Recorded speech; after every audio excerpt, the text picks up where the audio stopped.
को इन सदग्रंथों के पढ़ने पढ़ाने की कति आवश्यकता नहीं रही थी, क्योंकि हमें वो मूल ग्रंथ मिल गया था जिसमें इन सबका समावेश है। वो सूक्ष्म वेद, पांचवा वेद जो काल ने नष्ट कर दिया था और अज्ञान फैला दिया था, और जो सूक्ष्म वेद जिसको तत्व ज्ञान कहा सदग्रंथों में, परमात्मा ने स्वयं आकर बोला था कबीर वाणी में, सच्चिदानंद घन ब्रह्म की वाणी में, वो हमें प्राप्त हो गया था। हम अपनी साधना कर रहे थे, फिर प्रेरणा हुई परमात्मा की। दास ने अर्ज किया, प्रभु आपका ज्ञान 100% सत्य है, लेकिन जब तक जिन सदग्रंथों को जो आपकी आत्मा इस काल के द्वारा बांटे हुए इन धर्मों में लगी है भगवान, जब तक उन ग्रंथों में आपकी पहचान नहीं होगी, आपको नहीं मान सकते। कितना सुख दे लो भगवान, इस सुख का तो अंत ही नहीं है। इस नकली सुख का आपने बताया है 3 लोक से तृप्त नाही ये मन भोगी खसिया। तो यहाँ कितना सुख देंगे हम, कितना इनको अपने पास लगा सकेंगे। 10 सुख हो गए, एक ना इनको प्राप्ति हुई, कोई उसी में छोड़ जाएंगे, त्याग जाएंगे, काल के दूतों का फिर फंस जाएंगे।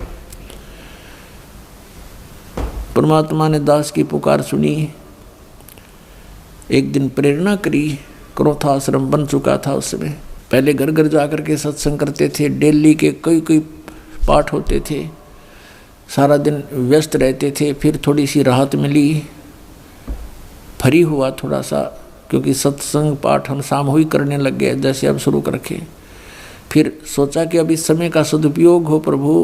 प्रेरणा की परमात्मा ने, एक परमात्मा की वाणी याद आई कि वेद मेरा भेद है, मैं ना वेदन के माही, पर जौन वेद से मैं मिलूँ वो वेद जानते नहीं। परमात्मा की वाणी का ये अर्थ है कि चारों वेद मेरा ही गुणगान करते हैं, लेकिन वेदों में वर्णित विधि से मेरी प्राप्ति नहीं हो सकती। और जिस वेद से मैं मिलूँ उस सूक्ष्म वेद से, इन वेदों में उसका ज्ञान नहीं है, वो ज्ञान वेदों में नहीं है, ये वेद जानते नहीं। तो सबसे पहले दास ने सोचा कि गीता का अनुवाद भी किया हुआ, इसमें देखते हैं शायद परमात्मा का इसमें कोई ज्ञान पावे। ओए होए, जो ही श्रीमद् भगवद गीता को देखा, गीता ज्ञानदाता कहता मैं तो नासवान हूँ, मेरी जन्म मृत्यु होती है, और वो परमात्मा कोई और है। फिर 15वें अध्याय के अंदर देखा, इसमें सारा ही निर्णय है। तीनों गुण क्या हैं सदग्रंथों से देखा। वैसे पहले भी हम वर्बली सुनते थे, रजगुण ब्रह्मा, सतगुण विष्णु, तम गुण शिव जी। एकदम जैसे भूखे न भोजन, निर्धन को धन मिल जावे, फूला नहीं समाया करे, ऐसी दास की उमंग होगी। उठाया पेन कलम, नए सिरे से अनुवाद शुरू किया। गहरी नज़र गीता में एक पुस्तक बनाई, और सन 2001 के अंदर ये प्रेरणा हुई परमात्मा की, और वो पुस्तक बना के समाज में प्रवेश करी। बुद्धिमान समाज ने उसको पढ़ा, देखा, दूसरे अनुवादों से तुलना की, तो दांतों तले उंगली दबाई। तो पुण्यात्माओं, दास को इन सदग्रंथों की आवश्यकता नहीं थी, ये आपके लिए है। मेरे लिए तो ये सदग्रंथ ऐसे हैं जैसे अंधे की लालटेन होती है।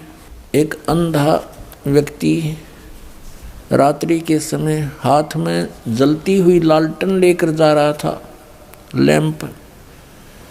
आगे से बच्चे आ रहे थे उछल कूद मचाते हुए। उस अंधे ने आवाज़ लगाई, बेटा देखना, देखना मैं अंधा हूँ, ध्यान से चलना मेरे पास, देखना बेटा मैं अंधा हूँ।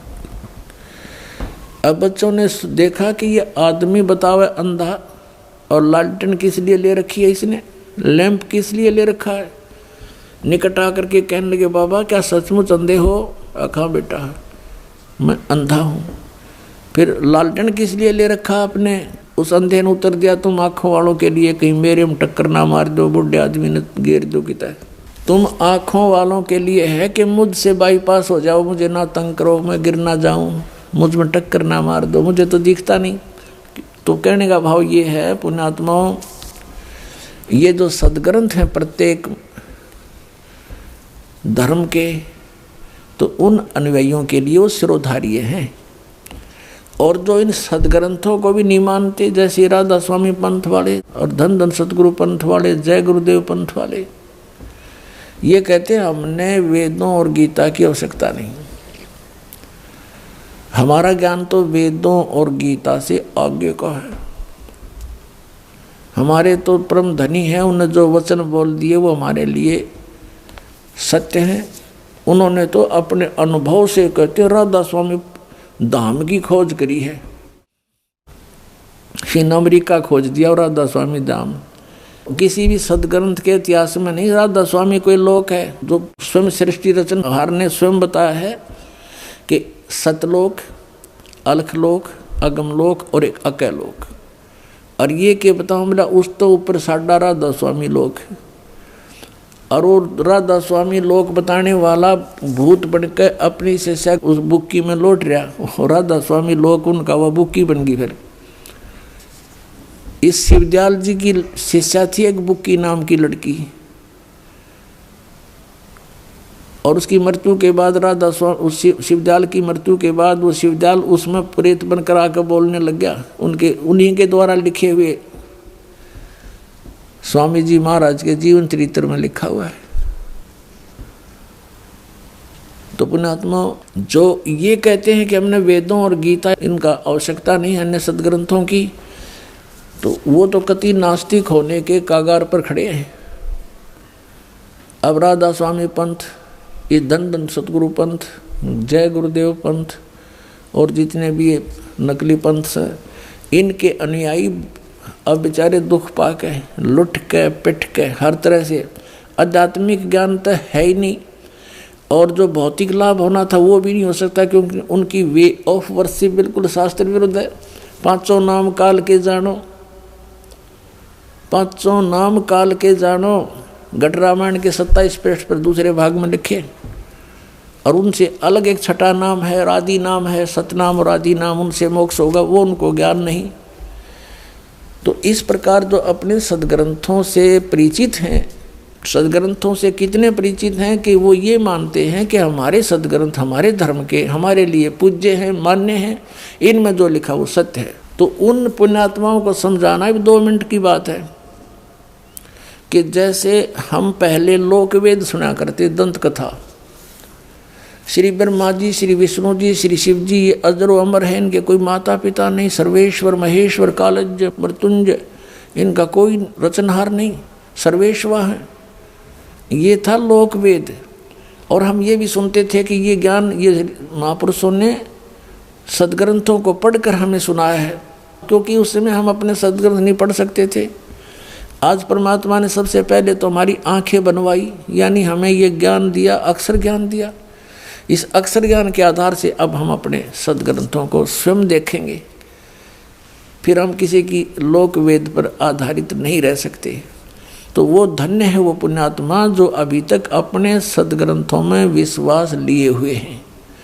और दुर्भाग्य उन व्यक्तियों का जो एक नया मजहब खड़ा कर दिया, जिन्होंने नया मार्ग बना दिया है, उन्होंने समाज को फिर से बांट दिया। ये जितने भी पंथ बने हुए हैं, ये राधा स्वामी पंथ के जितने भी भाग हो गए, जय गुरुदेव पंथ, सच्चा सौदा सिरसा पंथ, जगमाल वाली पंथ, जनोदम पंथ, इनके तंडरे ये काबली की कृषि जाम की सारे गए। अब ये कुछ दिनों में राजनीतिक स्टंट बन जाएंगे, अलग से मजहब बन जाएंगे।